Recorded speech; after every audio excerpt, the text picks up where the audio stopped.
नमस्कार दोस्तों, मेरा नाम है विमल सिंह। बालाजी स्टडी अड्डा में आप सभी का स्वागत है। 24 अगस्त 2023 को आपका जो पेपर हुआ था पीआरटी का, जिसके अंतर्गत फीमेल शिफ्ट का आपका जो पेपर था, जो कि आपका मेन पेपर हुआ था 120 नंबर वाला पेपर, इसका सॉल्यूशन हम आज जीके जीएस वाला ऑलरेडी कल देख चुके हैं। नहीं देखा हो साइड में आई बटन वीडियो मिल जाएगा। आज हम देखेंगे इसका मैथ और रीजनिंग का जो है वो पोर्शन। मेल वाली शिफ्ट ऑलरेडी करा चुके हैं और फीमेल वाली शिफ्ट में आपको अर्हता परीक्षा और जीके जीएस सारी चीजें करा चुके हैं। केवल मैथ और रीजनिंग रह गई थी, वो इस वीडियो में हम देखेंगे। चलिए रीजनिंग के प्रश्नों से स्टार्ट करते हैं, उसके बाद मैथ के प्रश्नों की बात हम करेंगे। तो 105 से 120 तक आपके रीजनिंग आते हैं। वो सबसे पहला 105 नंबर प्रश्न, बिना दोहराव के अंक 0 1 2 3 4 का आप यूज करते हुए कितनी 4 अंकीय संख्याएं आप बना सकते हैं। इनका अगर यूज करेंगे तो देखिए आंसर इनमें से कोई नहीं होगा। क्यों होगा? कुल अंकों की संख्या यहाँ पर कितनी है? 0 1 2 3 4 ये दिया हुआ है। 4 अंक की अगर संख्या बनाएंगे तो उसकी संभावना क्या होगी? पहले नंबर पे जो रखेंगे 0 रख नहीं सकते, तो पहले नंबर पे चारों संख्याएं रख सकते हैं, इसलिए 4 आ गया होगा। इसी प्रकार दूसरे नंबर पर 4 आ जाएगा, 4 संख्याएं रख सकते हैं। तीसरे पर 3 और चौथे पर 2। तो यहाँ पर इस चीज को लिखा भी गया है कि चूंकि पहले स्थान पर शून्य नहीं रख सकते। क्यों नहीं रख सकते? क्योंकि 4 अंकी बनाना है। अगर पहले शून्य रख देंगे तो फिर वो 3 अंकी हो जाएगी। इसलिए पहले स्थान 4 संख्या आ सकती हैं पहले स्थान पर। दूसरे स्थान पर शून्य से लेकर कोई भी अन्य 4 संख्याएं आ सकती हैं। तीसरे स्थान पर जो कोई शेष 3 संख्याएं वो आपकी आ सकती हैं और इसी प्रकार आगे 2 संख्याएं आपकी आ सकती हैं। तो इस प्रकार से आपका 4 4 3 2 आएगा और इसको लेकर के यहाँ पर जो बात की गई है कितनी संख्याएं बना जा सकती हैं 4 अंक की, तो सभी को गुणा कर देंगे। तो 4 गुणे 4 गुणे 3 गुणे 2 आपका 96 आएगा। तो आंसर यहाँ पर क्या आ जाएगा? इनमें से कोई नहीं। ऑप्शन नंबर क्या हो जाएगा? ई वाला जो है यहाँ पर सही हो जाएगा। अगला प्रश्न आपका है कि हाइट को जो है ये लिखा जाता है, लूज को जो है ये लिखा जाता है, उसी भाषा में मोबाइल के लिए कोड क्या होगा? अब यहाँ पर आप देखिए कितना कितना बढ़ रहा है। एच से अगर आप देखिए तो यहाँ पर जो नंबर देखने को मिल रहा है 9 तक देखने को मिल रहा है। एच की प्लेस वैल्यू सबसे पहले देखिए क्या होता है, तो A B C D E F G H 8 होती है और यहाँ कितना लिखा हुआ है? 9 लिखा है, मतलब एक वैल्यू बढ़ रही है। ई की प्लेस वैल्यू क्या होती है? तो 5 होती है, परंतु यहाँ पर 6 लिखा हुआ है, यानी कि एक आपका जस्ट बढ़ रहा है। यहाँ पर देखिए आई, इसको लेकर के प्लेस वैल्यू क्या होती है? तो आपका जो प्लेस वैल्यू होती है वो 9 होती है, यहाँ पर जो है आपका 10 लिखा हुआ है। यानी आपको इतना समझ में आ गया कि जो भी प्लेस वैल्यू उससे एक नंबर ज़्यादा लिखा हुआ है। अब यहाँ पर सेम यही काम करेंगे। मोबाइल के लिए जो M लिखा हुआ है, इसकी प्लेस वैल्यू आपकी 13 होती है, इसमें एक जोड़ेंगे तो आपका क्या आएगा? 14 आ जाएगा। इसी प्रकार आपका ऑप्शन ओ को लेकर के चेक करेंगे तो ओ की प्लेस वैल्यू 15 होती है, एक जस्ट आगे बढ़ेंगे तो आपका 16 आ जाएगा। तो 14 16 करके इस तरीके से आपका आएगा। उसके बाद आपका बी में दूसरे नंबर पे आता है और एक जोड़ेंगे तो 3 आ जाएगा। तो 14 16 3 हो जाएगा। इसी प्रकार आपका अगला आई जो है वो कौन से नंबर पे आता है? 9 नंबर पे, एक आगे बढ़ेंगे तो 10 हो जाएगा। तो इतने में देख लेते हैं ऑप्शन मिल जाएगा 14 16 3 10। तो यहाँ पर आप देखिए 14 16 3 10 वाला ऑप्शन पहला ही है, पहला ही ऑप्शन यहाँ पर जो है वो सही हो जाएगा। अगला क्वेश्चन देखते हैं, प्रश्न नंबर 107। 107 प्रश्न आपका क्या कह रहा है कि इनमें से तार्किक क्रम में आपको व्यवस्थित करना है। सह अध्यापक, प्राध्यापक, प्राध्यापक और आपका सहायक प्राध्यापक।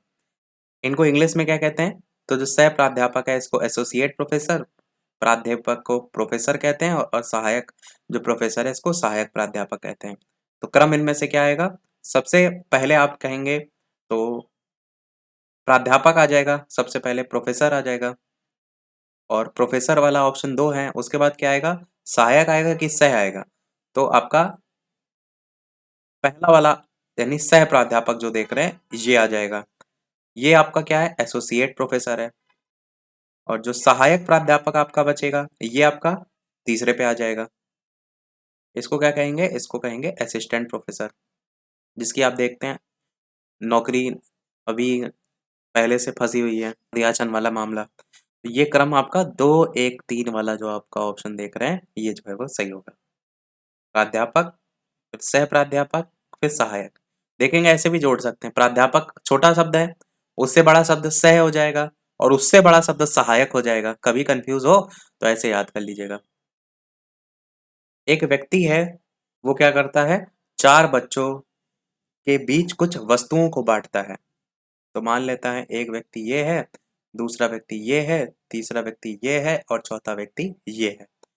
पहले बच्चे को कुल वस्तुओं का आधा मिलता है, ठीक है, और दूसरे बच्चे को पहले बच्चे का एक चौथाई मिलता है। तो अगर आप क्या करिए, यहाँ पर एक वैल्यू मान लीजिए 100 मानेंगे तो आपका पॉइंट में आ जाएगा, क्योंकि 2 है नीचे 4 है, और आप 6 के कंपैरिजन में यानी 12 120 मान लीजिए। 120 हमने क्यों माना, क्योंकि अगर आप देखिए यहाँ पर वैल्यू जो दी गई है कि एक व्यक्ति चार बच्चों के कुछ वस्तुओं को बांटता है और पहले बच्चे को कुल वस्तु का 1/2 मिलता है।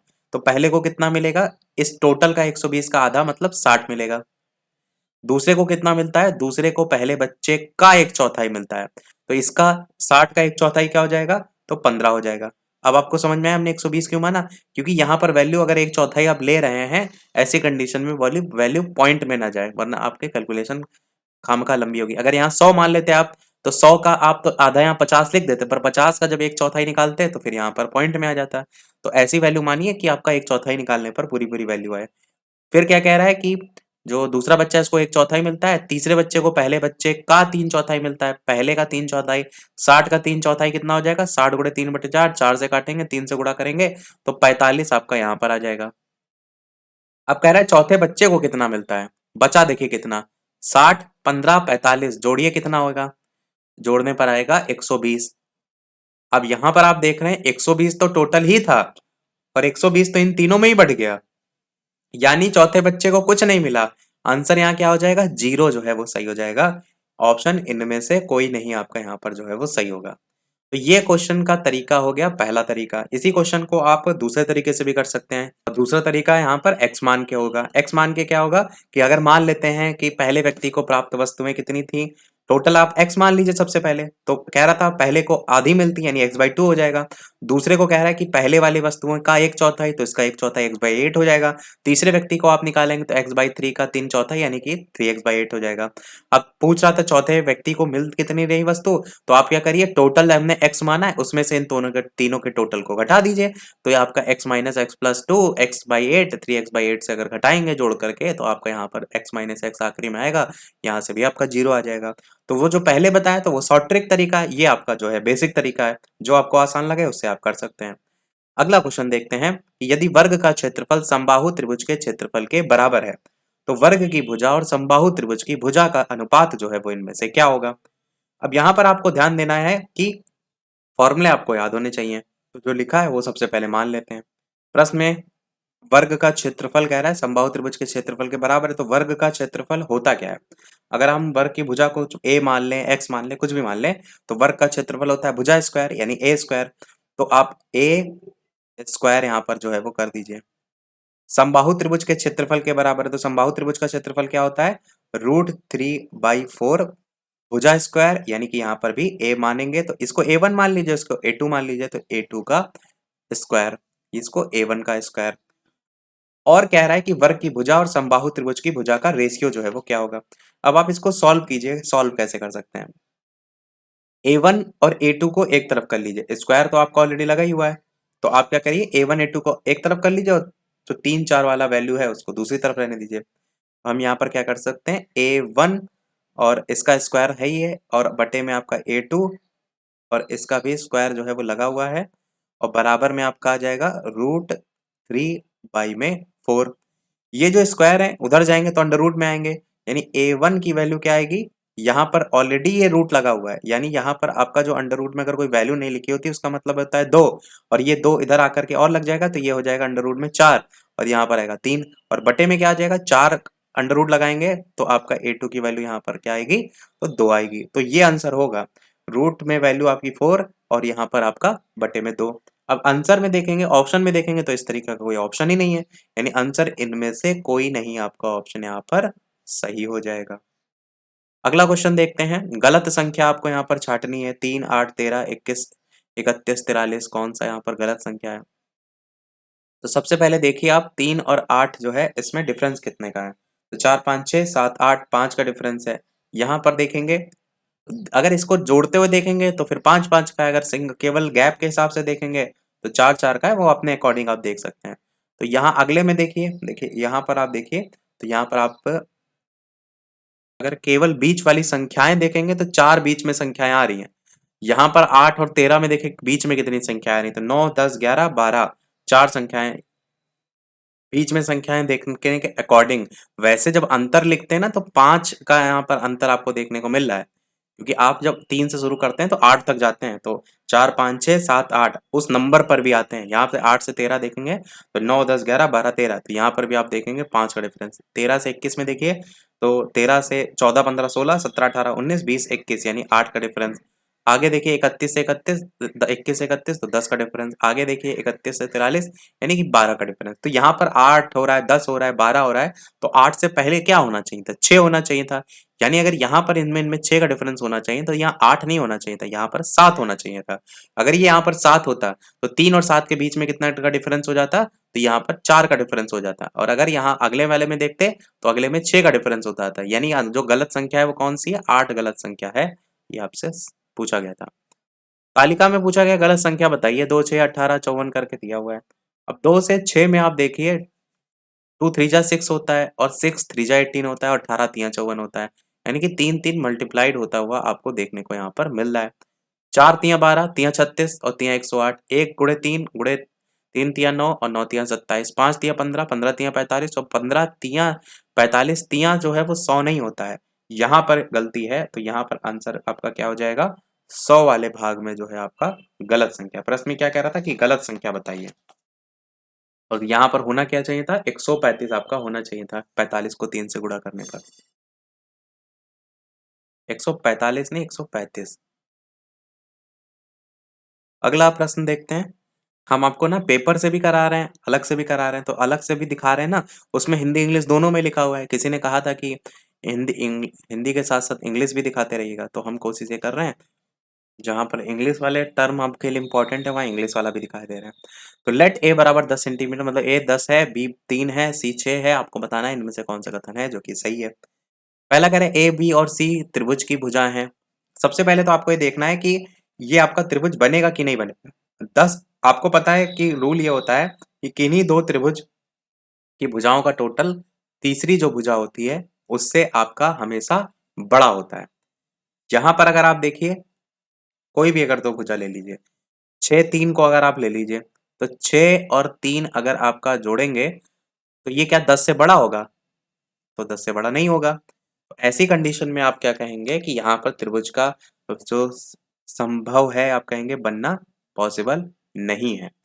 जब भी किसी भी 3 भुजाएं दी गई हैं और आपको ये पूछा जाए क्या इन तीनों भुजाओं से त्रिभुज बन सकता है कि नहीं, तो आपको केवल ये देखना है कि किन्हीं भी दो जो भुजाएं इनका टोटल तीसरी भुजा से आपका बड़ा होना चाहिए। तो यहाँ पर देखेंगे 6 3 9 होगा, 10 से बड़ा नहीं है, तो ऐसे में आप कहेंगे ट्रायंगल तो नहीं बन सकता। यहाँ लिखा है ना ए बी और सी त्रिभुज की भुजा है, ये बिल्कुल गलत है। आगे ये कह रहा है ए बी और सी समकोण त्रिभुज बनाते हैं, तो समकोण बनाएंगे ही नहीं, ट्रिपलेट आपका बनेगा ही नहीं। अब समकोण त्रिभुज में जानते हैं ना पाइथागोरस प्रमेय लगती है। पहली बात तो त्रिभुज ही नहीं बनेगा तो ऑप्शन बाकी वैसे ही कट जाएंगे, परंतु आप चेक भी कर सकते हैं समकोण त्रिभुज भी नहीं बनेगा। समद्विबाहु द्विबाहु त्रिभुज में दो भुजाएं बराबर होती हैं, ऐसा भी यहाँ पर नहीं है, तो बाकी सभी ऑप्शन यहाँ पर कट जाएंगे। आंसर इनमें से एक से अधिक जो है वो सही हो जाएगा।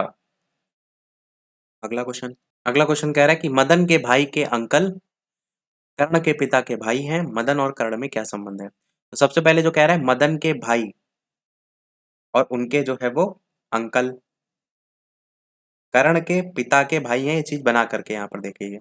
तो मदन के भाई की अगर बात करते हैं और कह रहा था मदन के भाई के अंकल जो है, मदन के भाई कौन है? ये कर्ण मदन का भाई है।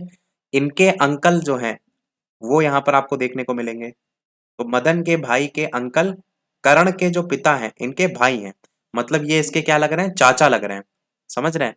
इनके पिता कर्ण के पिता के भाई हैं, तो भाई पिता के कौन हो जाएंगे? ताऊजी या चाचा हो जाएंगे। तो ये आपके जो अंकल यहाँ पर हैं वो आपके क्या हैं? चाचा हैं। और ये इसके जो है वो पिता हैं कर्ण के। पूछा आगे क्या प्रश्न में क्या था? तो मदन और कर्ण आपस में क्या लगेंगे? तो मदन और कर्ण आपस में भाई भाई लगेंगे, तभी तो इनके पिता और ये भाई भाई ऊपर आपको दर्शाया गया। तो आंसर यहाँ पर क्या आ जाएगा? मदन के कर्ण का भाई है। अगला क्वेश्चन आपका है निम्नलिखित जो श्रृंखला है उसमें आपसे पूछा गया है लुप्त संख्या आपको बताना है। तो यहाँ पर अगर आप देखिए YTO लिखा हुआ है, अब वाई से टी में आप देखिए डिफरेंस कितने का है, तो P Q R S T U V W X Y, 5 का डिफरेंस देखने को मिल रहा है, मतलब 5 माइनस हो रहा है। आगे देखिए टी से ओ में, तो यहाँ पर भी आपको 5 माइनस होता हुआ दिखेगा, आगे भी फिर 5 माइनस होना चाहिए। ओ से 5 पीछे जाएंगे तो इजोटी आप जानते हैं, यानी यहाँ पर आपका जे आना चाहिए, और जे से भी 5 पीछे जाएंगे तो यहाँ पर ई आना चाहिए। ई जे ओ टी वाई, इजोटी इसको कहते हैं, 5 5 पर डिफरेंस होता है। आंसर जे ई वाला आपका पहला ऑप्शन हो जाएगा। अगला देखते हैं, त्रिभुजों की संख्या आपसे जो है पूछी गई है। ये एक आकृति बनी हुई है और इसमें आपसे पूछा गया है कितने त्रिकोण हैं, कितने ट्रायंगल हैं। आपको क्या करना पड़ता है, सबसे पहले जितने भी यहाँ छोटे वाले ट्रायंगल देख रहे हैं इनको आप एक नंबरिंग दे दीजिए इस तरीके से, 1 2 3 4 5 6, आपने एक नंबरिंग दे दी। अब नंबरिंग के बाद आपको क्या करना है, सबसे पहले सिंगल सिंगल वाले त्रिभुज जितने वो लिख लेना है। तो 1 अंक वाले त्रिभुज कितने हैं, टोटल 6 होंगे, तो हमने सबसे पहले 6 लिख लिया। अब आप 2 अंक वाले देखेंगे, मतलब 2 को मिला करके, तो 2 अंक वाले त्रिभुजों को अगर मिलाएंगे तो आपको 2 और 3 को अगर मिला देंगे तो ये एक त्रिभुज बन जाएगा। 3 और 5 को अगर मिला देंगे तो ये एक त्रिभुज बन जाएगा। 2 और 6 को मिला देंगे तो ये एक त्रिभुज बन जाएगा। 5 और 6 को मिला देंगे तो आपका ये एक त्रिभुज बन जाएगा। तो कहने का मतलब है इस प्रकार से 2 अंक वाले कितने त्रिभुज बन जाएंगे, टोटल 4 बन जाएंगे। उसके बाद अगर बात करते हैं 3 अंक वाले त्रिभुज, तो 3 अंक वाले त्रिभुज कौन कौन से हैं, तो ये वाला जो 3 देख रहे हैं ये, उसके बाद आप देख रहे हैं अगला ये वाला 4, और ये वाला देख रहे हैं 5। तो ये जो 3 अगर मिला देंगे आपस में तो एक त्रिभुज बन रहा है कि नहीं बन रहा है, तो ये देखिए त्रिभुज आपका जो है यहाँ पर बन रहा है। इसी प्रकार एक त्रिभुज इधर भी बन जाएगा, जो कि 1 2 6 नाम से होगा, तो टोटल 3 अंक वाले 2 त्रिभुज आपको यहाँ देखने को मिलेंगे। इसके अलावा क्या 4 अंक के बन रहे हैं, तो नहीं बन रहे हैं। क्या 5 अंक के बनेंगे, नहीं बनेंगे। पर 6 अंक का एक त्रिभुज बनेगा जो सबको मिला करके बनेगा, तो वो भी आपका एक त्रिभुज बनेगा। अब इसके अलावा कोई नहीं बनेंगे, यानी सबको जोड़ दीजिए, 6 4 2 और 1, सबको जोड़ने पर आपका आंसर 13 आ जाएगा। इस प्रकार आकृति में त्रिभुजों की संख्या आपकी 13 हो जाएगी। अगला है आशा 3 किलोमीटर दक्षिण की ओर जो है वो चलती है, और फिर दाएं मुड़ करके 2 किलोमीटर चलती है, फिर दाएं से मुड़ करके 3 किलोमीटर, फिर अपने बाएं मुड़ती है, सीधा चलती है, और वो किस दिशा में चल रही है। इसके लिए आपको बनाना पड़ेगा स्ट्रक्चर। तो स्ट्रक्चर हम आपको बना करके दिखाते हैं, जो लिखा है वही यहाँ पर आपको करते हुए चलना है। सबसे पहले क्या कह रहा है, सबसे पहले कह रहा है कि भैया आशा जो है वो जा रही है कहाँ, 3 किलोमीटर, कहाँ, दक्षिण दिशा में। तो नीचे की तरफ आपकी दक्षिण दिशा जो है वो हो जाएगी, और कितना जाती हैं, तो 3 किलोमीटर जो है ये जाती हैं। फिर कह रहा है कि दाएं मुड़ती हैं, नीचे देखने वाला व्यक्ति जो होगा उसका दायां बायां अपोजिट हो जाता है, तो दायां इस तरफ हो जाएगा। वैसे तो आपका दायां इस तरफ होता है, परंतु जब नीचे देख रहा है मतलब उसका दायां इस तरफ हो जाएगा। और दाएं मुड़ करके कितना चलती है, 2 किलोमीटर जो है वो चलती हैं। फिर कह रहा है कि फिर से वो दाएं मुड़ती हैं। अब जब इधर व्यक्ति देख रहा है तो दायां इधर हो जाएगा, आपका बायां नीचे हो जाएगा। तो दायां जाकर के कितना चल रही है, 3 किलोमीटर, वापस से आपका ये 3 किलोमीटर ऊपर जा रही है, तो ये 3 किलोमीटर आपका यहाँ पर हो गया। आगे कह रहा है अपना, फिर बाएं मुड़ती है, बाएं मतलब इस तरफ बाएं हो जाएगा, और कितना जाती है, सीधा चलना शुरू करती है। किस दिशा में चल रही है, तो इस दिशा में चल रही है, और ये दिशा कौन सी है, तो पश्चिम दिशा है। आंसर यहाँ पर कौन सा हो जाएगा, तो पश्चिम दिशा आपका यहाँ पर सही हो जाएगा। तो यहाँ पर केवल आपको ये पता होना चाहिए कि जब किस तरफ देख रहा है और किस तरफ देखने के कंडीशन में उसकी कौन सी दिशा जो है वो होगी। अगला 28 84 112 196 308 504 872, इसमें कौन सी गलत संख्या है। इसमें अगर आप देखेंगे तो 28 और 84 को अगर जोड़ेंगे तो आपका 112 यहाँ पर जो है वो आएगा। इन दोनों को अगर टोटल करेंगे तो आपका 112 आएगा।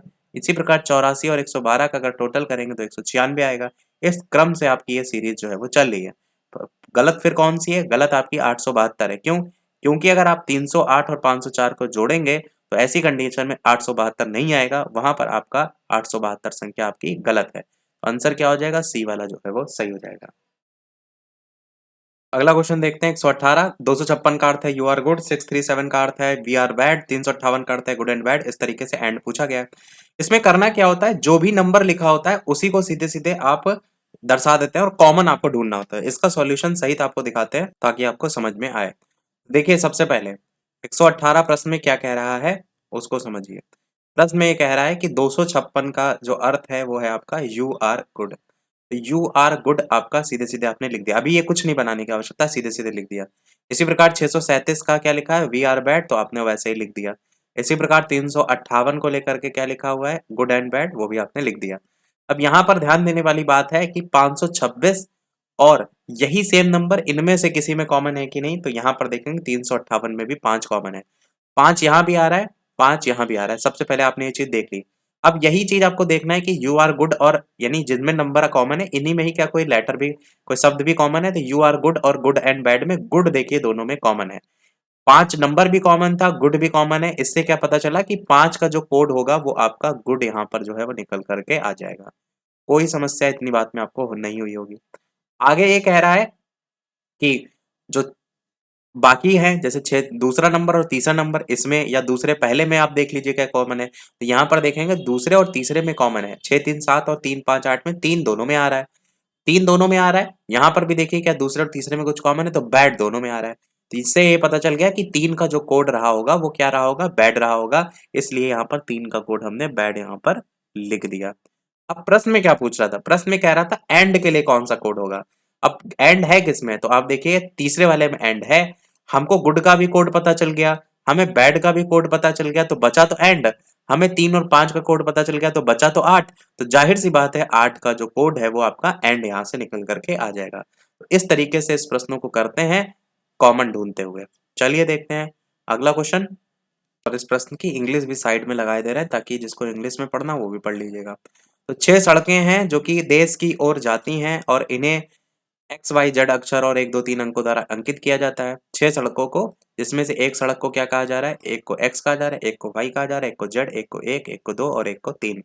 आगे ये भी बताया गया है आपका इसमें कि जो सड़कें हैं वो ब्लॉक हैं। जब तूफान आता है तो वाई ब्लॉक हो जाती है, जब बाढ़ आती है तो एक्स ब्लॉक हो जाती है, और 1 और 2 भी बंद हो जाती है। जब सड़क 1 अवरुद्ध होती है तो जेड भी अवरुद्ध हो जाती है, और एक ही समय पर जब बाढ़ आ जाए और तूफान भी चलने लगे तो कौन सी सड़क होगी जो बचेगी जिससे आप जा पाएंगे।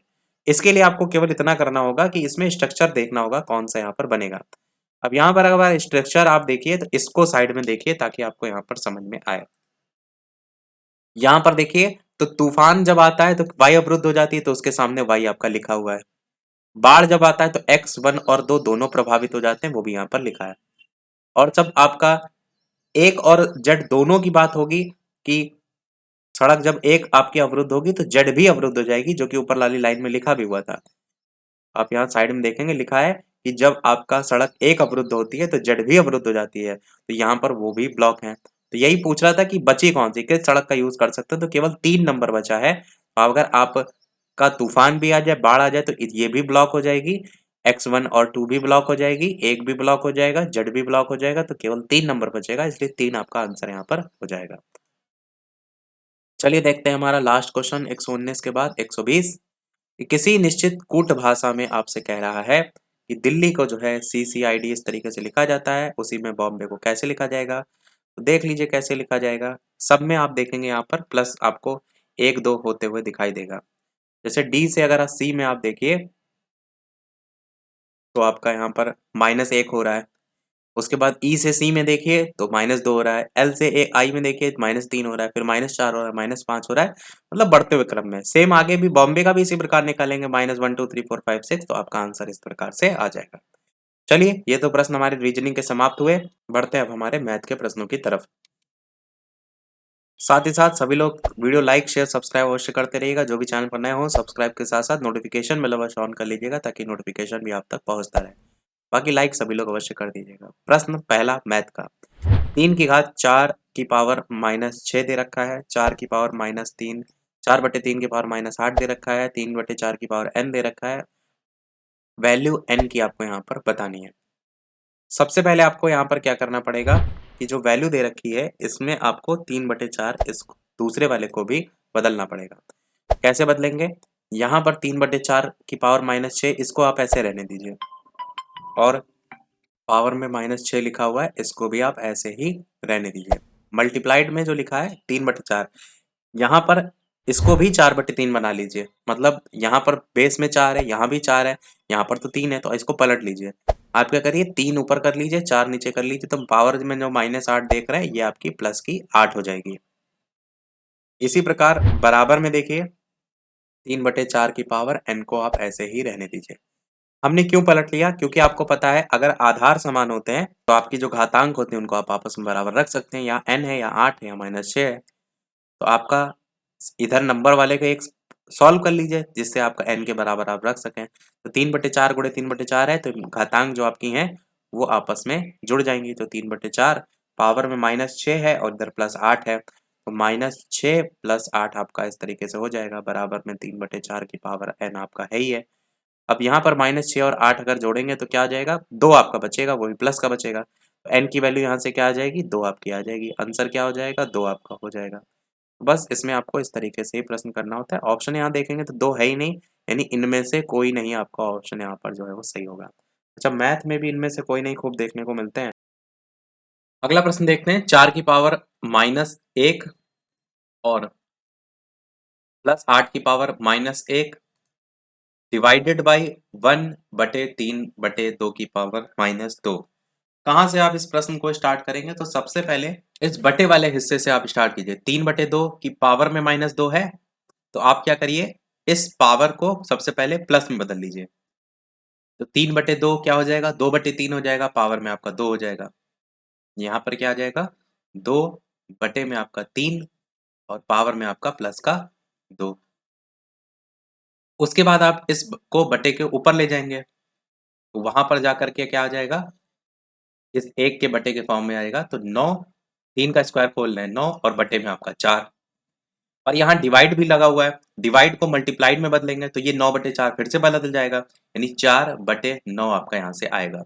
तो इतना वाला हिस्सा सॉल्व करके 4/9 आया और मल्टीप्लाइड। अब इधर वाले हिस्से को पकड़िए, 4 की पावर -1 है, 8 की पावर -1 है।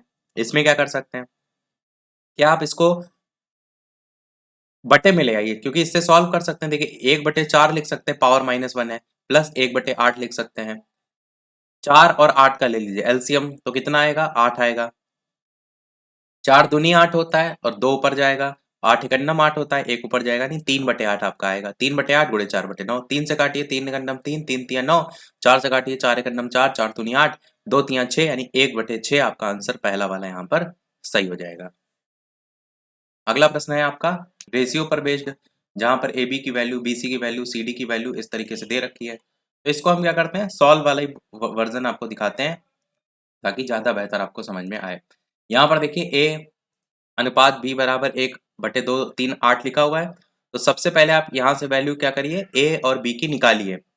ए बी की वैल्यू अगर निकालेंगे तो कैसे निकालेंगे, यहाँ पर आप क्या करेंगे, 1/2 और ये जो अनुपात में दे रखा है ये आपका 3/8 है, 8/3 करके मल्टीप्लाइड इसको कर दीजिए। सेम यहाँ बी सी की वैल्यू 1/3 है, अनुपात में 5:9 है, नहीं 5/9, तो यहाँ अनुपात को बदल करके मल्टीप्लाइड लगा करके बी सी की वैल्यू निकालिए। वही सबसे पहले यहाँ पर काम जो है वो किया गया है। यहाँ पर देखेंगे ए बी की वैल्यू निकाल ली गई आपकी, अनुपात को मल्टीप्लाइड में 3/8 को 8/3 करके, यहाँ पर ए 4 बी 3 आ जाएगा, बी 3 सी 5 आ जाएगा। और इसी प्रकार सी डी में भी निकाल लेंगे तो 10 9 आपकी वैल्यू यहाँ पर आ जाएगी। अब यहाँ पर आप देखिए ए बी की वैल्यू 4/3, बी सी की वैल्यू 3/5 और सी डी की वैल्यू 10/9। यहाँ से आपको ए बी सी डी की वैल्यू निकालनी है। तो इसका तरीका क्या होता है, इसका तरीका ये होता है कि जो भी वैल्यू दे रखी है उसको आप लिख लीजिए। जैसे ए बी की वैल्यू है तो 4 और 3 इस तरीके से लिख लीजिए, और ऊपर चारों तरफ लिख लीजिए ए बी सी डी इस प्रकार से। तो ए बी की वैल्यू 4 3 लिख ली, बी सी की वैल्यू 3 5 है, तो बी और सी के नीचे लिख लीजिए, उसी के नीचे लिखना है तो यहाँ पर 3 लिख लीजिए, यहाँ पर 5 लिख लीजिए। सी डी की वैल्यू 10 9 है, तो सी और डी के नीचे यहाँ पर 10 लिख लीजिए, यहाँ पर 9 लिख लीजिए। अब जो स्थान खाली है उसके बगल वाली संख्या वहां लिख दीजिए। जैसे 3 के बगल में जगह खाली है तो यहाँ भी 3, यहाँ भी खाली है तो यहाँ भी 3, इस 3 के इधर खाली है तो 3 इधर, 5 के उधर खाली है तो 5 उधर, इसी प्रकार 10 के इधर खाली है तो 10 इधर भी, और 10 के इधर खाली है तो 10 इधर भी। अब यहाँ पर इस तरीके से लाइन खींच करके इन सभी वैल्यू को आपको क्या करना है, मल्टीप्लाइड कर लीजिए। 4 तिया 12 और 12 को 10 से गुणा करेंगे तो यहाँ पर आपका आएगा 120 अनुपात। यहाँ पर 3 तिया 9 को 10 से गुणा करेंगे तो आएगा 90 यहाँ पर अनुपात। 5 तिया 15 को 10 से गुणा करेंगे तो आपका आएगा 150 अनुपात। 5 तिया 15 गुणे 9 करेंगे तो आपका आएगा 135। तो ये जो 4 रेशियो निकल करके आए हैं, इनको आप देखिए कि क्या और सॉर्ट किया जा सकता है काट करके वैल्यू, बिल्कुल किया जा सकता है। यहाँ पर आप देखिए काटेंगे तो 8 आएगा, यहाँ से 6 आएगा, यहाँ से 10 आएगा, यहाँ से 9 आएगा, डायरेक्ट दिखाई देते हैं आपको कि आंसर कितना आएगा। तो ये निकल करके आएगा 8 6 10 9 वाला। यहाँ पर लिखा लिखा है दिखाते तो हो सकता है आपको ना समझ में आया, इसीलिए मैंने एक एक चीज लिख करके आपको दिखा दिया। चलिए अगला देखते हैं। सुरेश और शशि एक काम को 11 दिनों में और 17 दिनों में कंप्लीट करते हैं। और दोनों ने मिलकर अगर काम किया तो 5600 पारिश्रमिक प्राप्त किया, पारिश्रमिक में उनके हिस्से जो है वो कितने हैं। अब यहाँ पर जो तरीका दिया गया है, इसमें इतना बढ़िया तरीका नहीं दिया गया, मैं आपको इससे बेहतर तरीके से बताता हूँ। तो यहाँ पर जो वैल्यू लिखी है वो उसके सामने आप लिखते हुए चलिए। सुरेश और शशि का एक काम 11 दिनों में, तो आप लिख लीजिए सुरेश कोई किसी काम को 11 दिनों में कर सकता है, और शशि ये यू कर दीजिए और शशि में एस ए कर दीजिए। तो शशि उसी काम को 17 दिनों में कर सकता है। सबसे पहले इन दोनों का एलसीएम लेने से टोटल वर्क निकल आता है। 11 17 दोनों अभाज्य संख्या है, तो टोटल इन दोनों का मल्टीप्लिकेशन कर लीजिए, वही आपका टोटल निकल के आ जाएगा। तो दोनों का गुणा करेंगे तो कितना आएगा, 187 आएगा। ये टोटल वर्क आ गया। अब यहाँ से अगर एक दिन का निकालेंगे तो 11 को अगर इससे डिवाइड करेंगे आएगा तो 17 ही, यानी सुरेश का 17 यूनिट पर डे का एक दिन का काम आ गया।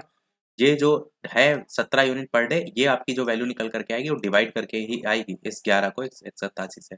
इसी प्रकार 17 टोटल इससे डिवाइड करेंगे तो यहाँ पर 11 यूनिट पर डे का निकल के आएगा, और दोनों को जोड़ेंगे 17 और 11 तो आपका कितना आ जाएगा, 28 यूनिट आ जाएगा। यानी कहने का मतलब ये है कि सुरेश एक दिन में 17 यूनिट पर डे काम करता है, और शशि जो है एक दिन में 11 यूनिट पर डे काम करते हैं, पर दोनों मिल करके 28 यूनिट काम करते हैं। क्योंकि प्रश्न में कह रहा था दोनों ने मिल करके काम किया, यानी 28 यूनिट काम किया और 5600 उनको रुपया मिला। यानी इस 2800 यूनिट जो इन्होंने टोटल काम किया, इस पर इनको जो 5600 रुपया मिला है उसके अकॉर्डिंग आप इस रेशियो से निकाल सकते हैं। यानी छप किसका निकालना है, पारिश्रमिक प्राप्त किया तो पारिश्रमिक उनके दोनों के हिस्से निकालने हैं, तो किसी एक का निकाल लीजिए। मान लीजिए जैसे आपको इसका सुरेश का निकालना है, तो जिसका भी वैल्यू निकालनी है उसमें आप क्या करना होता है, उससे गुणा करते हैं 5600 में से, और बटे में आपको दोनों का टोटल रखना होता है जो कि 28 यूनिट हमने ऑलरेडी लिखा हुआ है। तो इसको सॉल्व करेंगे, आंसर यहाँ से 3400 आपका जो है वो आ जाएगा। ये जो निकल के आएगा ये सुरेश का आएगा। इसी प्रकार जो आपका दूसरा है शशि, शशि का निकालना है, तो शशि एक दिन में करता है 17 यूनिट, और 5600 रुपये में निकालना है कि उसको कितना रुपया मिलता है, तो बटे टोटल से 28 से डिवाइड कर दीजिए। यहाँ से वैसे तो 3400 वाला ऑप्शन है, ऑलरेडी बी आंसर होगा, पर आपको मैं तरीका बता रहा हूँ करने का, तो यहाँ पर आपका 2200 निकल करके आएगा। इस तरीके से दोनों आपके निकल करके आ जाएंगे। अगला क्वेश्चन देखते हैं कि ए का जो वजन है वो बी के वजन का 25% है, और सी के वजन का जो है वो 40% है, और कह रहा है कि सी के वजन का कितना परसेंट है जो कि बी के वजन के बराबर है। इसमें जो वैल्यू लिखी गई उसी के अकॉर्डिंग चलते हैं। जैसे लिखा है ए का वजन बी के वजन का 25% है, तो ए का वजन बराबर आपका है बी के वजन का 25%। यही बात तो लिखी हुई है यहाँ पर। अब ए का जो वजन है बी के वजन का 25% है, तो 25% की वैल्यू क्या होती है, 1/4 होती है। तो ए बटे बी अगर आप करेंगे तो 25% की जगह आप क्या रख दीजिए, 1/4 रख दीजिए। 25% को अगर फ्रैक्शन में चेंज करेंगे 100 से डिवाइड करके तो 25 चौके 100 होता है। ए बी की वैल्यू 1/4 आ गई। इसी प्रकार सी के वजन का 40% है, किसकी, ए की बात हो रही है, तो ए का वजन सी के वजन का कितना है, 40%। 40% कितना होता है, 40/100, 0 0 काटेंगे 4/10, 4 से काटेंगे तो 2 दूनी 4 ऊपर आएगा, 2 पंचे 10, यानी आपका आंसर आ जाएगा 2/5। ये आपका निकल करके आ गया ए सी का। अब आपको ए बी पता चल गया, ए सी पता चल गया, तो क्या आप ए बी सी की वैल्यू निकाल सकते हैं। देखिए ए बी पता है आपको और ए सी पता है, तो यहाँ पर एबीसी की वैल्यू निकालने के लिए ए की वैल्यू यहाँ 1 दे रखी है, यहाँ पर 2 दे रखी है, बी 4 है, सी 5 है। इस तरीके से एबीसी निकालने के लिए ए बी और बी सी आपको पता होना चाहिए। इस तरीके से तो यहाँ ए सी पता है, तो आप क्या करिए ए के बराबर उसको कर दीजिए, तो ऊपर नीचे 2 से गुणा कर दीजिए। एक को यहाँ पर 2 से गुणा करेंगे तो यहाँ पर वैल्यू 2 आ जाएगी, बटे में 4 को 2 से करेंगे तो यहाँ 8 आ जाएगी। तो ए की वैल्यू 2 आ गई, यहाँ पर भी ए की वैल्यू 2 थी, तो ए की जगह आप क्या कहेंगे, 2 आ गया। बी की वैल्यू 8 आ गई, तो बी की वैल्यू आपकी 8 आ गई, और सी की वैल्यू आप देखेंगे तो आपकी 5 आ गई। तो इस तरीके से तीनों का रेशियो आपको पता चल गया, 2 8 5। अब प्रश्न में कह रहा है सी के वजन का कितना परसेंट बी के वजन के बराबर है। सी का वजन कितना परसेंट बी के वजन के बराबर है, तो सी का वजन है कितना, 5, तो मान लेते हैं 5 का x परसेंट जो है वो आपका 8 के बराबर है। यही बात कही गई कि सी के वजन का कितना परसेंट 8 के, यानी बी के वजन के बराबर है। अब यहाँ से x की वैल्यू जो निकालेंगे भाई आंसर हो जाएगा। तो आप 5 से x को एक तरफ रहने दीजिए, 100 को उधर मल्टीप्लाई करें, 100 गुणे 800 और 800/5 करेंगे तो आपका आंसर 160 आएगा। x की वैल्यू यहाँ से 160 आपकी निकल करके आएगी। पहला ऑप्शन यहाँ पर सही हो जाएगा। चाहे तो इस प्रश्न को आप एबीसी मान के भी कर सकते थे, मतलब कोई 3 नंबर मान लेते, जहां पर 100 या 120 या 200 के कंपैरिजन में एक वैल्यू मान लेते। कहने का मतलब समझ रहे हैं कि ए बी सी, यहाँ पर क्या कह रहा था कि ए का वजन बी के वजन का जो है वो 25% है, यानी हम बी को 100 ना मान के थोड़ा ज़्यादा ही माने 200 मान लेते हैं। तो ए का वजन क्या हो जाएगा 25%, मतलब ये हो जाएगा आपका 25% 200 का कितना होगा 50 होगा, तो ये 50 हो जाएगा। और क्या था सी के वजन का 40% है, जो ए का वजन है वो सी के वजन का 40% है, तो सी का वजन क्या रहा होगा 125 रहा होगा, तब इसका 40% 50 के बराबर आएगा। अब प्रश्न में क्या कह रहा था कि सी के वजन का कितना परसेंट बी के वजन के बराबर है, तो ये इसका परसेंटेज निकाल लीजिए 125 200 के हिसाब से, यहाँ से भी 160 आ जाएगा। कहने का मतलब है ऑप्शन, मतलब ये एबीसी मानकर भी इस प्रश्न को आप कर सकते हैं।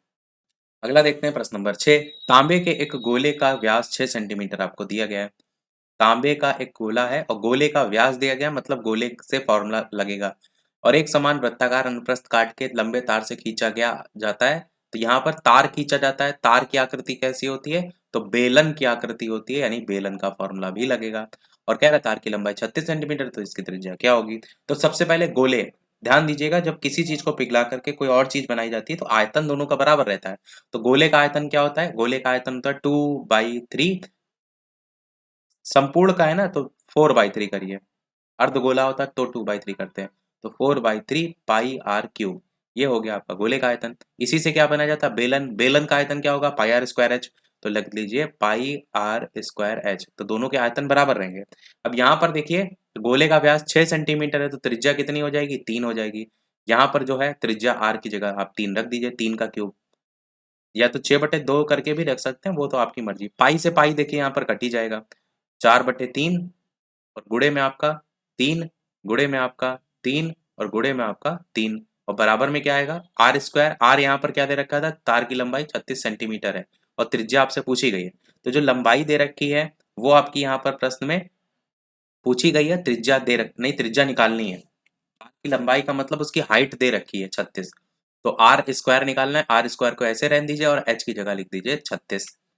अब यहाँ पर इसको सॉल्व करिए, 3×3=9=20, एक 3 से 3 काट दीजिए गुणा करने से पहले, 4×3=12, क्या इधर से कट सकता है, तो 4 से 36 को काट दीजिए, 4×9=36, 3×3=9 होगा, यहाँ भी 9 है, यानी 3 से 3 ये भी उड़ जाएगा 9 से, तो आर स्क्वायर की वैल्यू आपकी यहाँ से 1 निकल कर आई, और आर की वैल्यू अगर निकालेंगे तो 1 निकल करके आई। ऑप्शन में क्या ऐसा कोई है, कोई नहीं है, इनमें से कोई नहीं आपका ऑप्शन यहाँ पर सही होगा। अगला प्रश्न देखते हैं 7वां। दो वृत्त आंतरिक रूप से एक दूसरे को स्पर्श करते हैं और कह रहा है उनके क्षेत्रफलों का योग आपका 116 पाई है और उनके केंद्रों के बीच की दूरी 6 सेंटीमीटर है। वृत्तों की त्रिज्याएं क्या होंगी। इस प्रश्न को अगर आप x मानकर करेंगे बहुत समय लगेगा। ऑप्शन से किया जा सकता है, बिल्कुल किया जा सकता है। यहाँ पर कह रहा है उनके क्षेत्रफलों का योग, बात किसकी हो रही है, वृत्त की हो रही है।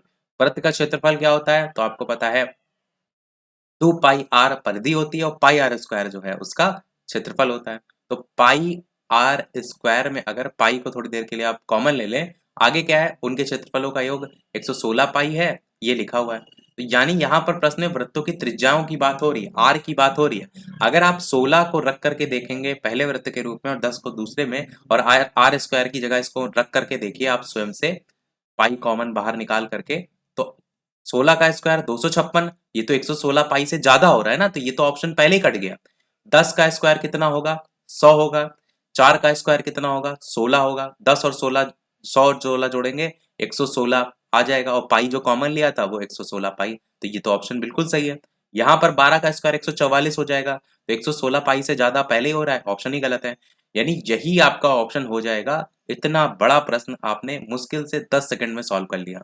यहाँ पर देखिए दूसरी लाइन में लिखी कि उनके केंद्रों के बीच की दूरी 6 सेंटीमीटर है, इसको भी आप रख करके देख सकते हैं।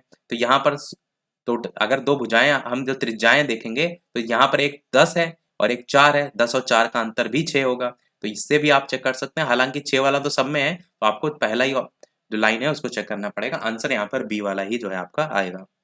वैसे बेसिक तरीका इसका क्या होता है, तो वहां पर r माइनस आर की वैल्यू को 6 मानते हैं, r बराबर 6 प्लस आर मानते हैं, फिर वहां पर फॉर्मूला लगाते हैं, फिर उससे समीकरण बनाते हैं, उस समीकरण से r की वैल्यू निकालते हैं, फिर उसको वापस से पुट करते हैं, तो वो बहुत लंबा क्वेश्चन होता है। अगला देखते हैं 108। एक तेज ट्रेन 600 किलोमीटर की यात्रा के लिए धीमी ट्रेन से 3 घंटे कम समय लेती है, और यदि धीमी ट्रेन की जो गति है वो तेज ट्रेन की गति जो है वो 10 किलोमीटर प्रति घंटा जो है वो कम है, तो दोनों ट्रेनों की गति इनमें से कितनी जो है वो होगी।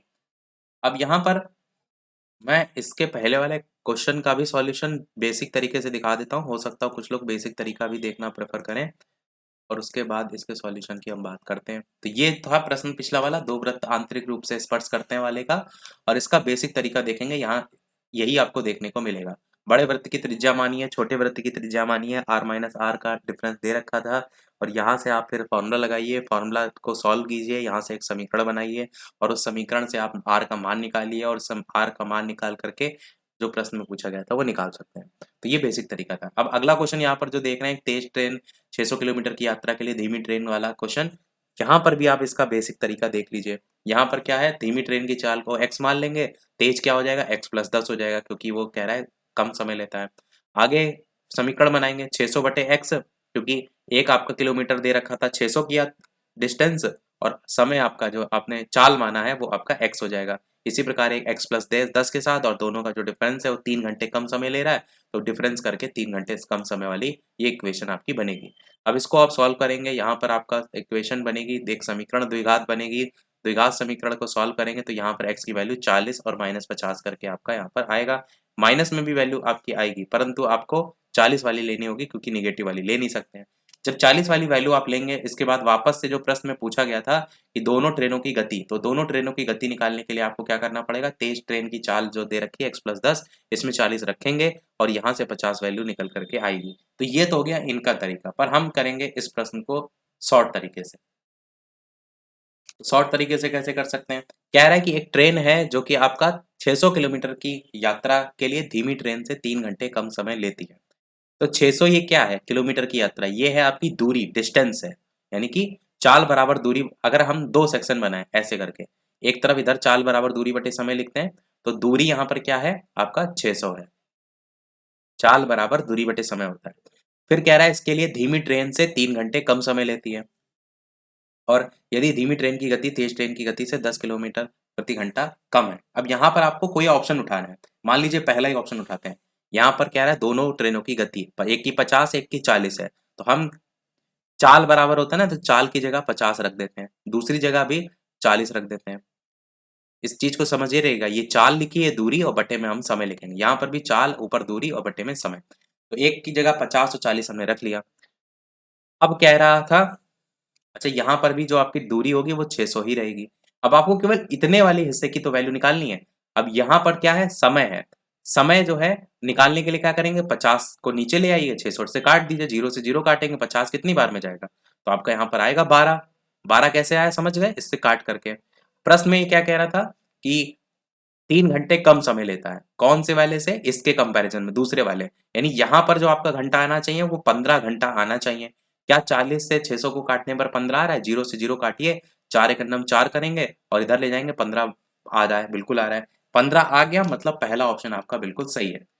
यही आप 3 घंटे के अंतर को यहाँ पर देख भी पा रहे हैं।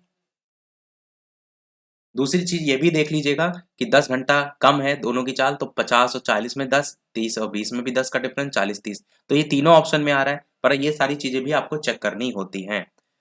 अगर मान लीजिए यहाँ पर 15 नहीं आता, तो ज्यादा आता, तो ये जो अंतर आता ना दोनों के समय का, 3 की जगह 4 घंटा आता, मतलब पहला ऑप्शन नहीं होता। इसी प्रकार 30-20 को रख लेते हैं, केवल इतने वैल्यू आपको रखनी है, कुछ भी एक्स मानकर कुछ भी नहीं करना था। समझ गए होंगे मेरा कहने का मतलब क्या था।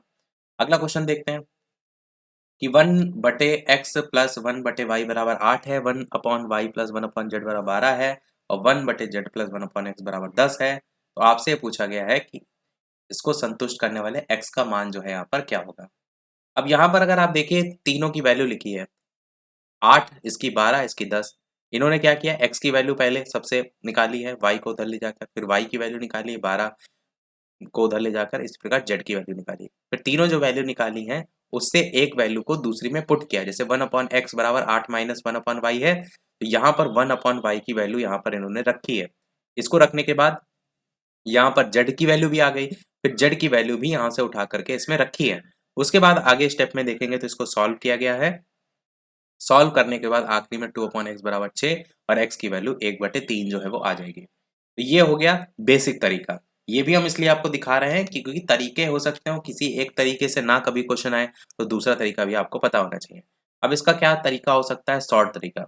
शॉर्ट तरीका ये हो सकता है कि 1/x प्लस 1/y तो यहाँ पर भी 1/z, देखिए x यहाँ भी है, x यहाँ भी है, y यहाँ भी है, y यहाँ भी है, z यहाँ भी है, z यहाँ भी है, यानी हर वैल्यू दो दो बार दे रखी है। तो कहने का मतलब है 2/x plus 2/y plus 2/z, इसकी वैल्यू किसके बराबर है? तो यहाँ पर 10 है, यहाँ पर 12 है और यहाँ पर 8 है। जब सबको जोड़ रहे हैं तो इनको भी आपस में जोड़ लीजिए। 10, 12, 8 जोड़ करके कितना हो जाएगा? 30 जो है वो आपका हो जाएगा। अब ये दो दो दो तीनों में कॉमन है, 1/2 बाहर निकाल लीजिए और 1/2 ना निकाल के 2 बाहर निकालिए, क्योंकि 2 ऊपर है तो 2 बाहर निकालेंगे, इस 30 वाले से काट दीजिए तो बचेगा क्या? 1/x plus 1/y plus 1/z बराबर में आपका 15 बचेगा। अब ये 15 जब बचा, अब यहाँ पर आप क्या कर सकते हैं? यहाँ पर आप देखिए x और y, 1/x प्लस 1/y की वैल्यू तो आपको इसकी 8 दे ही रखी है प्रश्न में, तो यहाँ पर सीधे सीधे 8 रख दीजिए। अगर आप चाहे तो z की वैल्यू जो देख रखे हैं प्रश्न में, देखिए यहाँ पर कह रहा है x का मान क्या होगा, तो आप इसकी वैल्यू क्यों रखेंगे? z थोड़ा नहीं आपको निकालना है, x की वैल्यू है तो y z वाला मान रखिए। y z वाला देखिए 12 मान है, तो 1/x बराबर, यहाँ पर बराबर नहीं, यहाँ पर आप प्लस लगाएंगे और इसकी वैल्यू क्या दे रखी है? तो 12 दे रखी है, प्लस 12 बराबर में आपका 15। 12 उधर जाएगा, घट जाएगा, 3 बचेगा, यानी 1/x बराबर आपका 3 और x बराबर आपका क्या हो जाएगा? 3 इसके मल्टीप्लाइड में है, इसलिए x के बराबर 1/3 आपका आएगा, जो कि बी ऑप्शन में दे रखा है। तो ये क्वेश्चन का करने का तरीका है, जिसको आप शॉर्ट तरीके से भी कर सकते हैं। अगला क्वेश्चन है आपका, एक राशि में 5%, 5 वर्षों में साधारण ब्याज से 50% की वृद्धि होती है, 5 सालों में 50 की वृद्धि होती है, यानी एक साल में 10% की वृद्धि आपकी होगी, यानी जो दर निकल करके आ जाएगी वो आपकी 10% की आ जाएगी, क्योंकि साधारण ब्याज है। आगे कह रहा है उसी दर से, यानी इसी 10% की दर से 12,000 रुपए का 3 वर्षों बाद चक्रवृद्धि ब्याज क्या होगा? तो फॉर्मूला लगा दीजिए आप चक्रवृद्धि ब्याज का। क्या होता है फॉर्मूला? CI बराबर पी आर प्लस 1+r/100 की पावर T1 - 1 करके यहाँ पर 10 आप वैल्यू रख दीजिए। पी की वैल्यू 12,000, आर की वैल्यू 10 हमने निकाल ही ली आपकी, और 3 सालों के लिए है तो पावर 3 - 1, इसको सॉल्व करेंगे तो आंसर 3,972 आ जाएगा।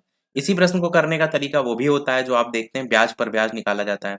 मतलब कि अगर आपको निकालना ये है कि 12,000 रुपए जो है, इसका 3 साल का ब्याज कितना जो है वो आएगा, तो आपको क्या करना पड़ता है? पहले साल के लिए निकालते हैं, फिर दूसरे साल के लिए, फिर तीसरे साल के लिए, तो 1200, 1200, 1200 इस तरीके, नहीं 1200 नहीं, हाँ 1200 निकलेगा, 10% निकलेगा ना, तीनों साल के लिए 10%। उसके बाद दूसरे साल के लिए निकालते हैं और फिर तीसरे साल के लिए ब्याज पर ब्याज निकालते हैं, तीनों को जोड़ देते हैं, वहां से भी आ जाता है। तीसरा तरीका ये भी होता है कि 1200 1200 निकाल करके 3 3 के 1 के रेशियो में मल्टीप्लाइड कर दीजिए, उसको भी जोड़ेंगे तो भी आपका ये आ जाएगा। तो इस तरीके अलग अलग तरीकों से प्रश्न होता है, जिस तरीके से आसान आपको समझ में आता है उसी से कर सकते हैं।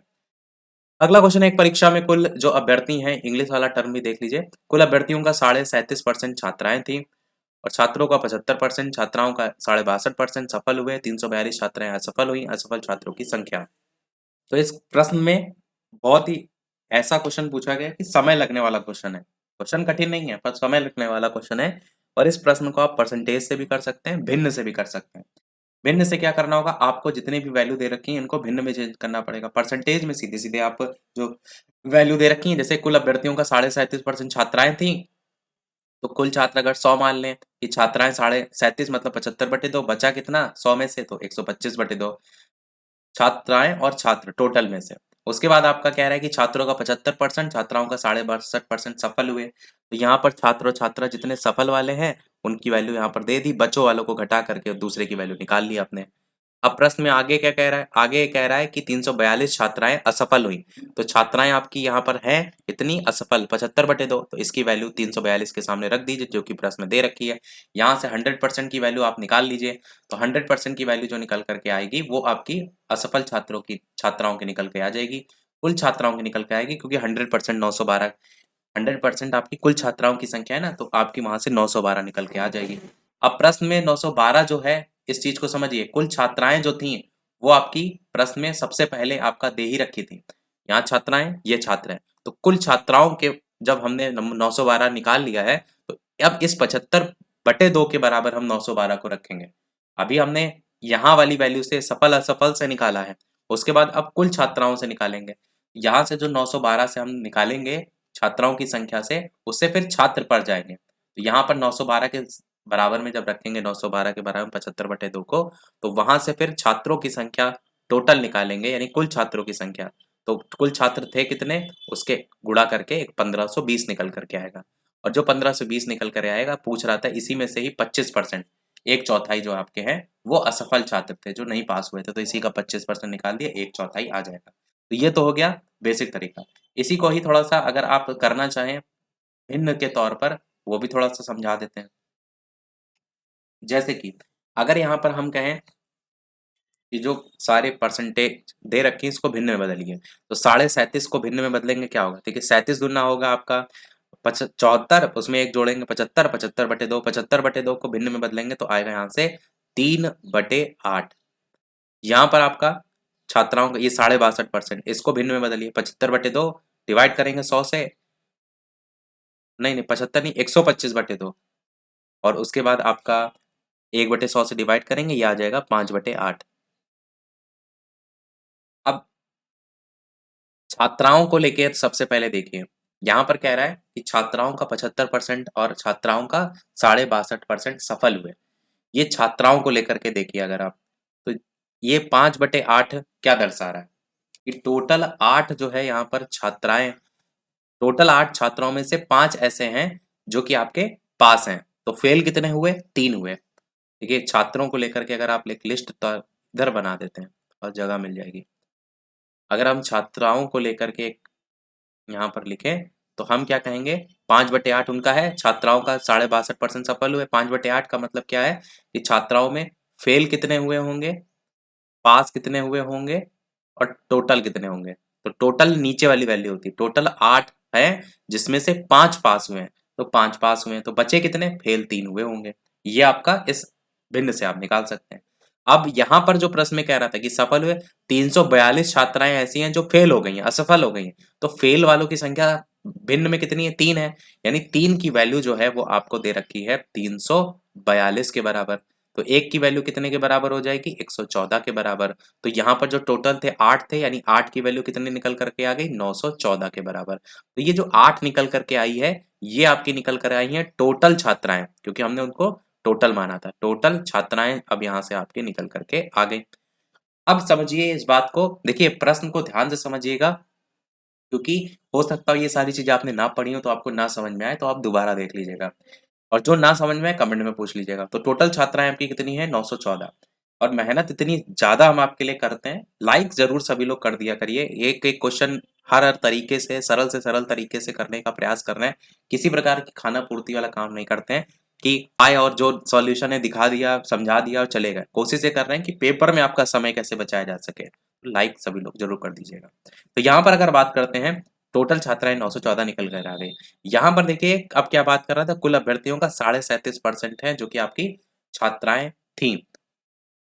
अब वहां पर जो नंबर आ रहा है वो छात्र और छात्राओं दोनों की बात हो रही है। अभी तक नीचे वाला जो भिन्न था वो केवल बात कर रहा था किसको लेकर के, छात्राओं को लेकर। यहाँ पर जो कुल अभ्यर्थियों का है वो छात्र छात्राओं दोनों की बात हो रही है। तो एक और चार्ट बनाइए जिसमें आप क्या लिखिए, छात्र कितने हैं, छात्राएं कितनी हैं, और आपका टोटल कितने हैं। अब यहाँ पर भिन्न कितना है, 3/8, और ये जो 3/8 है ये रेशियो किसका है, छात्राओं का। मतलब 8 में से 3 इतनी जो है वो आपकी क्या है, छात्राएं हैं। तो टोटल 8 है, और उस 8 में से छात्राएं कितनी है, तो आपकी 3 है। तो छात्र फिर कितने हो गए, छात्र आपके 5 हो गए। कोई समस्या नहीं होगी होगी अब तक इस चीज को समझने में। अब छात्राएं जो है आप ऑलरेडी निकाल चुके हैं, यहाँ से आपने 914 जो है टोटल छात्राएं निकाल ली हैं। तो ये जो छात्राओं का भिन्न आप देख रहे हैं 3, ये 3 किसके बराबर हो जाएगा, इस 914 के बराबर हो जाएगा। 3 की वैल्यू अगर 914 के बराबर आपने रख दी, तो ऐसे में फिर आप छात्रों की संख्या भी निकाल सकते हैं, टोटल भी निकाल सकते हैं। आपको यहाँ पर किससे मतलब है, क्या टोटल से मतलब है, नहीं, आपको छात्रों से मतलब है। तो आप 5 की वैल्यू निकालिए। तो 5 की वैल्यू निकालने के लिए 914 बटे में आप करेंगे 3 और गुणे में करेंगे आप 5। इसको आप निकालेंगे तो यहाँ से आपका निकल करके आएगा 1520। 1520 निकल करके क्या आया, टोटल छात्र। प्रश्न में क्या कह रहा था भैया कि कितने असफल छात्र हैं, फेल कितने हो गए, तो पास थे कितने, छात्रों का 75% था जो कि आपका पास हो गया था। तो फेल कितने हो गए होंगे, 25%, यानी 1520 का जो 25% है वो आपसे प्रश्न में पूछा गया है। तो इसका 25% निकाल दीजिए, 25/100, तो कितना आ जाएगा, जीरो से जीरो काट देंगे, यहाँ पर आपका 380 आएगा, जो कि आपको बी वाले ऑप्शन में दे रखा है। ये आपका सही हो जाएगा। मैंने कहा था क्वेश्चन बहुत अच्छा है और टाइम टेकिंग भी है, समझाया मैंने तो थोड़ा और समय आपको लगा होगा। बाकी पहला तरीका भी दिखा दिया था, परसेंटेज से भी कर सकते हैं, भिन्न से भी कर सकते हैं। अगला कह रहा है -2/3 और 1/2 के बीच संभव परिमाण कितने होंगे? तो आपको -2/3 और 1/2 में हर जो है उसको आपको बराबर कर लेना है। हर बराबर करने के लिए 3 नीचे है, 2 नीचे है, तो 3 दूना 6 कर लीजिए। 6 बनाने के लिए आप करिए -2/3 को ऊपर भी 2 से गुणा, नीचे भी 2 से गुणा, और 1/2 को भी सेम चीज आपका, ऊपर भी 2 से गुणा, नीचे भी नहीं, 2 से क्यों करेंगे, क्योंकि 2 2 है, 6 बनाना है ना, तो ऊपर भी 3 से गुणा और नीचे भी 3 से गुणा। यहाँ पर आपका क्या आ जाएगा, 3/6 आ जाएगा, और यहाँ पर क्या आ जाएगा, माइनस का 4 में आपका 6 आ जाएगा। अब आपको देखना है इनके इनके बीच कौन सी परिमेय संख्या है। क्यों, ऑप्शन में देखिए यहाँ पर 2/6, 3/5, 4/6, 3/6, क्या 2/6 इसके बीच में आ रही है? 3/6 से पहले ही तो 2/6 आएगी, बिल्कुल आएगी। 3/5 इसमें आ रही है, 3/6 आ रही है, तो 3/5 बटे वाला 5 तो है ही नहीं इसमें, आपको तो 6 के बीच का दे रखा है, तो पहला ऑप्शन गलत हो जाएगा।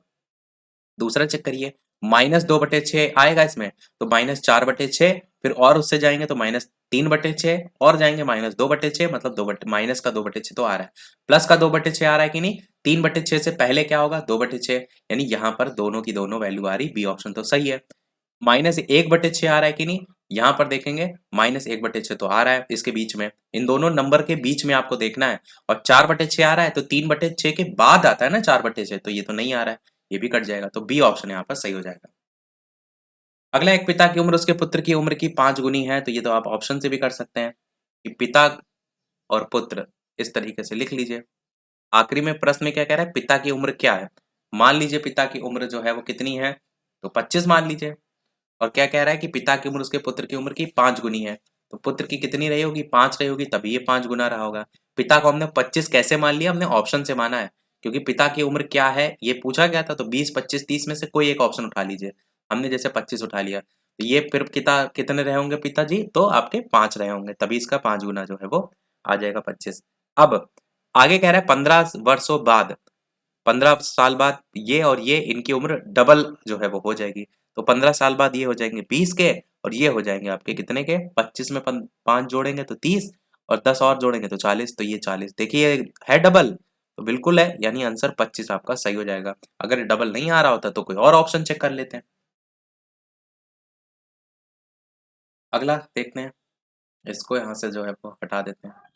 इसको करने का तरीका जो है वो आपका, एक तो वो भी होता है कि आप फॉर्मूले बेस्ड जो है वो कर सकते हैं लाभ परसेंट से, पर हम थोड़ा सा इसको बेसिक तरीके से समझते हैं, मतलब शॉर्ट तरीके से, कि नीलू 1 रुपए में 2 नींबू की दर से जो है वो नींबू खरीदता है।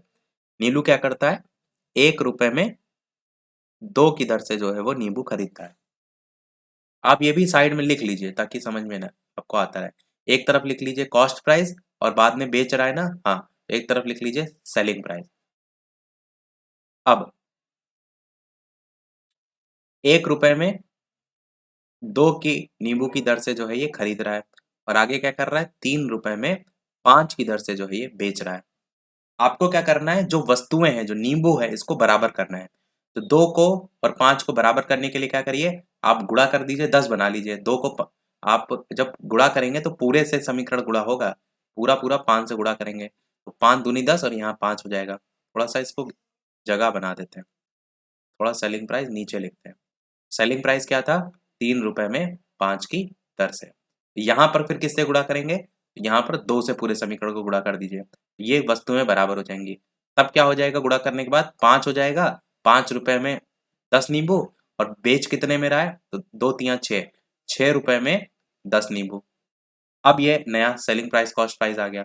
अब कोई व्यक्ति अगर 5 रुपए में 10 नींबू खरीद रहा है और 6 रुपए में 10 नींबू बेच रहा है, तो प्रॉफिट कितने का हो रहा है, 1 रुपए का प्रॉफिट हो रहा है। कितने पर हो रहा है, कॉस्ट प्राइस पर। कॉस्ट प्राइस कितनी है, 5 रुपए, यानी 5, और गुणे में आपका 100, तो आंसर क्या हो जाएगा, 5/100, यानी कि आप 100/5, यानी कि 20% आपका यहाँ पर हो जाएगा।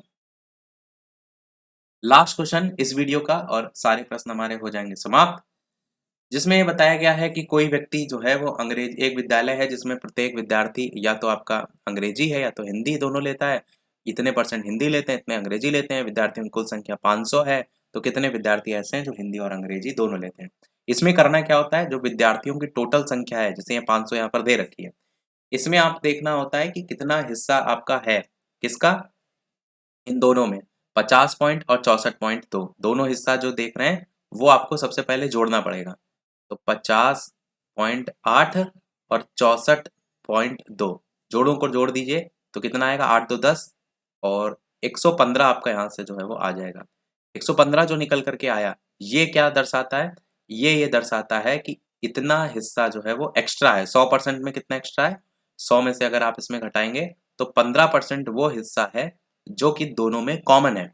जो ऐसे भी होंगे जो हिंदी भी ले रहे होंगे, जो अंग्रेजी भी ले रहे होंगे। आखिरी में प्रश्न में कह भी रहा है कि अगर विद्यार्थियों की टोटल संख्या 500 है, टोटल संख्या 500 है, तो आपसे कह रहा है कितने विद्यार्थी और हिंदी और अंग्रेजी दोनों लेते हैं। तो यहाँ पर आपको क्या करना पड़ेगा, 500 का ये जो 15% है वो निकालना पड़ेगा। यही चीज प्रश्न में बात की गई है। कितना आएगा 500 का 15%, 60, 65 या 75, ये प्रश्न आपके लिए है। कमेंट में बताइएगा सॉल्व करके कि 500 का कितना परसेंट यानी 15% जो है वो कितना जो है वो आएगा। इसी के साथ क्या सारे प्रश्न समाप्त हुए? नहीं, एक क्वेश्चन आपका अभी और है, 16 नंबर में भी आपका क्वेश्चन है ये वाला, इसको भी सॉल्व कर लेते हैं। यहाँ पर x की पावर आपका a है और ब्रैकेट पावर में b है माइनस c, तो आपको इसमें कुछ नहीं करना है, मल्टीप्लाइड कर दीजिए, a को अंदर कर दीजिए यानी ए बी आ जाएगा माइनस ए सी आ जाएगा, और इसी प्रकार मल्टीप्लाइड में तीनों में आधार में x है, यानी मल्टीप्लाइड में क्या है, जितना भी बी सी सी है सब एक ही साथ आ जाएगा, यानी आपका प्लस का बी सी आ जाएगा, माइनस का बी ए आ जाएगा, प्लस का ए सी आ जाएगा और माइनस का सी बी आ जाएगा। इस तरीके से सारी वैल्यू आपस में कट जाएगी, जैसे ए बी यहाँ भी है, यहाँ माइनस का ए बी है, तो इस तरीके से सारी वैल्यू आपस में कट जाएगी, एक्स की वैल्यू 0 बचेगी और इसका मान 1 होता है, आंसर आपका 1 हो जाएगा। ये सारे प्रश्न अब समाप्त हुए। ये वाला जो प्रश्न हमने पूछा था इसका आंसर वीडियो के मेन कमेंट में बताइएगा। इसके अलावा वीडियो सभी लोग लाइक शेयर सब्सक्राइब अवश्य कर दीजिएगा, और साथ ही साथ जो पेपर है हमारे, इसी के साथ सारे के सारे जितने भी प्राइमरी के हुए हैं सब हमारे हमने करा दिए, चाहे वो फर्स्ट फेज की वैकेंसी हो चाहे वो सेकंड फेज की। कोई ना देखा हो तो इससे पहले का प्लेलिस्ट में जा करके देख सकते हैं। तो आज के वीडियो में इतना ही रखते हैं, फिर मिलते हैं अगले वीडियो में कुछ नए प्रश्नों के साथ, नए टॉपिक के साथ। तब तक के लिए सभी को नमस्कार, जय हिंद।